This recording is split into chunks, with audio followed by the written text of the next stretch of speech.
সীমান্তে সোনা পাচারের অভিনব কৌশল। হিলির হাড়িপুকুরে মহিলার গোপনাঙ্গ থেকে উদ্ধার 52 লক্ষ টাকার সোনা।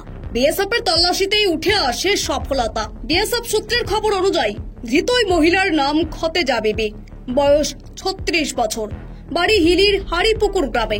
সোমবার বিকেলে কাঁটাতারের ওপারের গ্রাম বাংলাদেশ সীমান্ত লাগোয়া হাড়িপুকুরে এক সন্দেহভাজন মহিলাকে আটক করে কর্তব্যরত সীমান্তরক্ষী বাহিনীর 61 নম্বর ব্যাটালিয়নের জওয়ানরা। মহিলার দেহ মেটাল ডিটেক্টর দিয়ে তল্লাশির সময় ধরা পড়ে তার শরীরের কোথাও ধাতব কিছু লুকোনো রয়েছে।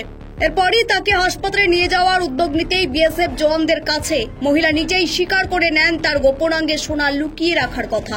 এরপরেই একে একে নিজের গোপনাঙ্গ থেকে মোট 6টি সোনার বিস্কুট বের করে দেন ওই মহিলা বলে জানা গেছে। উদ্ধার হওয়া যে সোনার বাজার মূল্য 52 লক্ষ 21,828 টাকা। ওই দিন সন্ধ্যায় আইনি প্রক্রিয়া শেষ করে ধৃত ওই মহিলাকে হিলি শুল্ক দপ্তরের অপরাধ দমন শাখার হাতে তুলে দিয়েছে 61 নম্বর বিএসএফ ব্যাটালিয়নের জওয়ানরা। প্রসঙ্গত, বাংলাদেশ সীমান্ত লাগোয়া কাঁটাতারের ওপারের এই হাড়িপুকুর গ্রামটি ক্রমশ সোনা পাচারের করিডর হয়ে উঠেছে। সম্প্রতি বেশ কিছু সফলতা উঠে এসেছে বিএসএফ এর হাতে।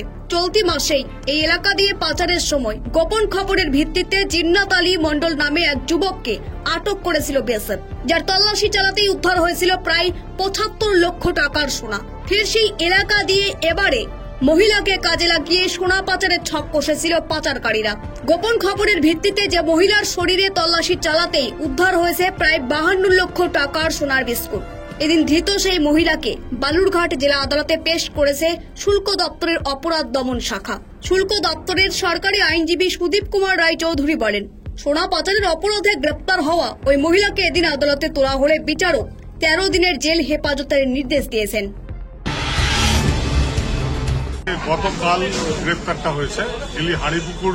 যখন বিএসএফ ওদের রুটিন চেক আপ করছিল সেই সময় এক মহিলাকে এরা আটকায় এবং তার কাছ থেকে 6খানা সোনার বিস্কুট পাওয়া যায়।